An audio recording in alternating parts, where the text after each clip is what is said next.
Assalamualaikum dan salam sejahtera.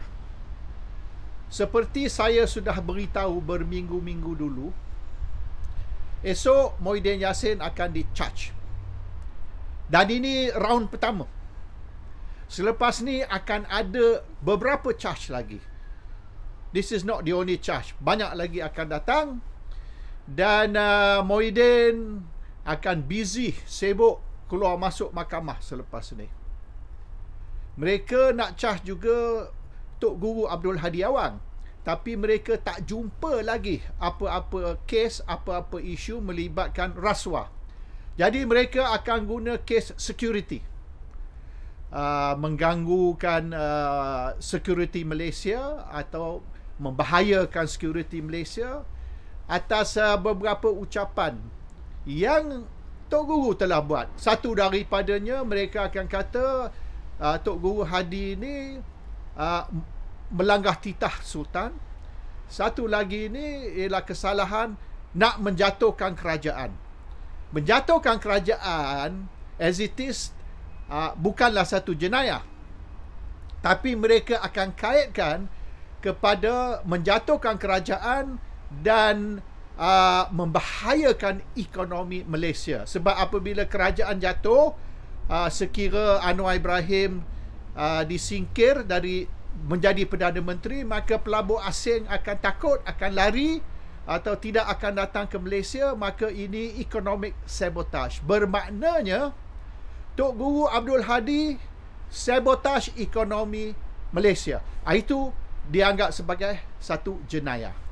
Jadi lawan Sultan ataupun menafi apa Sultan cakap dan economic sabotage boleh dianggap sebagai crimes under security issue. So yalah, Ustaz Hadi dan Muhyiddin ni akan dikenakan. Dan mereka nak habiskan kedua-dua pemimpin ni, Muhyiddin dan Ustaz Abdul Hadi Awang, oleh kerana 80% lebih Melayu sekarang sokong perikatan. Tidak lagi sokong barisan dan pakatan. Jadi mereka terpaksa menjatuhkan bukan saja Tok Guru Hadi dan Muhyiddin, tapi PAS dan Bersatu, iaitu Perikatan Nasional kena dimatikan.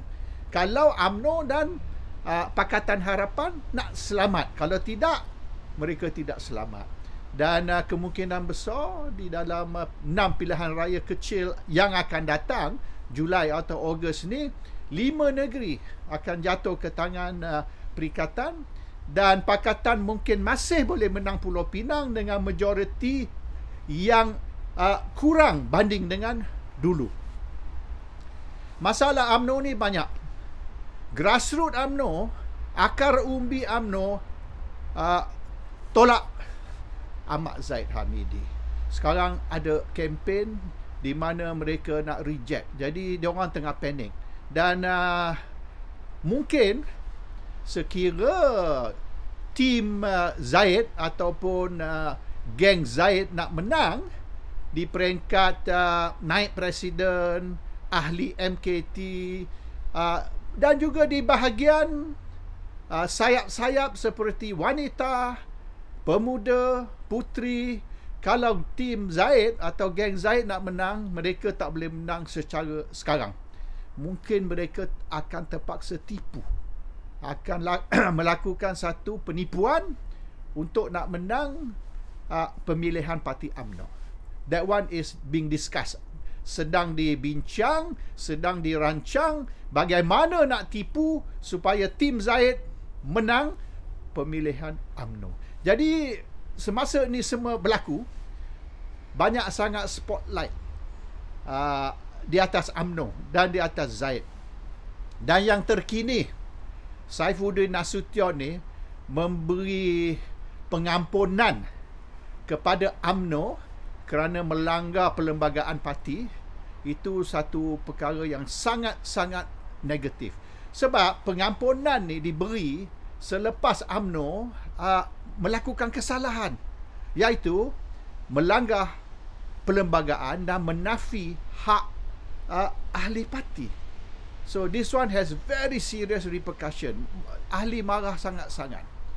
Dan of course dengan menggantung dan memecat beberapa pemimpin UMNO, dengan mengharamkan pertandingan untuk jawatan presiden, timbalan presiden, dan menipu ahli UMNO dengan mantra no UNWA, no DAP, no bersatu, dan kemudian didedahkan yang mereka setahun sebelum tu sudah ada konspirasi untuk nak benarkan Pakatan Memerintah dan Anwar Ibrahim ambil alih sebagai Perdana Menteri yang ke-10. Bermaknanya ada usaha nak sabotaj UMNO. Dan usaha sabotaj UMNO ni dibuat oleh Presiden UMNO sendiri. Ini bukan satu kesilapan ataupun salah langkah ataupun salah strategi. No. Sengaja. They purposely wanted UMNO to lose the general election. Memang matlamat untuk UMNO kalah PRU 15. Ini bukan nak kata kebodohan ke silap strategi. No. They knew what they were doing. Sengaja nak suruh UMNO jatuh supaya Anwar dan Pakatan boleh ambil alih. This is considered treason. Ini bukan, kalau nak kata kebodohan Zaid tu satu hal lah. Ini bukan kebodohan, ini pengkhianatan. Sengaja nak suruh UMNO kalah. Jadi ahli dan pemimpin-pemimpin UMNO dah mula bercerita tentang ini. And maknanya kalau ada pertandingan untuk jawatan presiden dan timbalan presiden, 10% undi pun Zaid tak boleh menang. He's dead. He's finished. So, dengan mengharamkan pertandingan jawatan presiden, hanya itulah boleh Zaid survive. Dan mereka tahu, kalau sekiranya serah kepada ROS membuat keputusan, ROS sudah membuat keputusan, iaitu mengharamkan pertandingan presiden dan timbalan presiden, langgar perlembagaan. So terpaksa Saifuddin Nasution masuk campur dan dia reverse keputusan ROS, dan dia beri pengampunan kepada UMNO supaya kesalahan UMNO melanggar perlembagaan ni tidak menjadi isu. So now mereka nak rakyat mulai besok fokus kepada isu Muhyiddin, iaitu Muhyiddin akan di-charge. Dan mereka sudah beritahu ini round pertama, banyak lagi charge akan datang selepas ni. Dan Tok Guru Abdul Hadi Awang juga akan di-charge, and they're building up the case now. Case yang dia build up ni ialah Tok Guru Hadi melanggar titah Sultan. Tok Guru Hadi juga terlibat di dalam konspirasi nak jatuhkan kerajaan yang dianggap sebagai sabotaj ekonomi Malaysia. Economic sabotage. Bermaknanya dia boleh ditangkap di bawah akta yang boleh dikatakan membahayakan keselamatan Malaysia. That's more serious in fact than yang Muhyiddin punya charge, which is rasuah. So this is happening. Kalau orang tua macam saya masih ingat zaman Mahathir dulu, zaman masa berlaku Memali, dan mereka maknanya ada rancangan yang mereka akan pergi Rusila untuk tangkap Tok Guru Abdul Hadi. Dan apabila mereka pergi Rusila tangkap Hadi, penyokong-penyokong PAS akan sekat. Dia akan blockade, dia akan block polis dari masuk rumah Tok Guru Hadi, dan akan berlaku tumpah darah.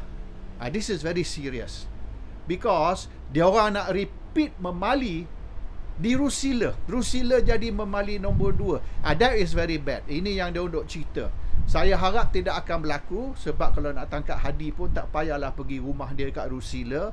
Itu maknanya menjemput kekecohan, inviting chaos.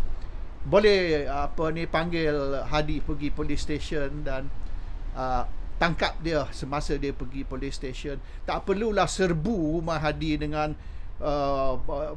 berpuluh-puluh pegawai polis untuk tangkap. That one is provokasi. Kita tak mau tengoklah Rusila ni menjadi Memali 2.0. That's very bad. Tapi inilah yang dia orang duk bincang ni, dan rakyat kena tahu.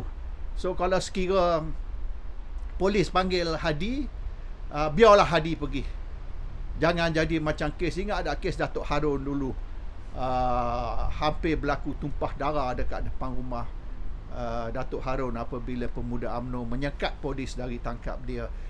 Memali pun satu lagi kes. No, let Hadi volunteer dengan secara aman damai pergi surrender di balai polis untuk ditangkap, dan minta janganlah polis ni tengah malam ataupun pukul 6 pagi pergi serbu rumah, sebab ini provokasi. So macam-macam lah dia orang merancang ni.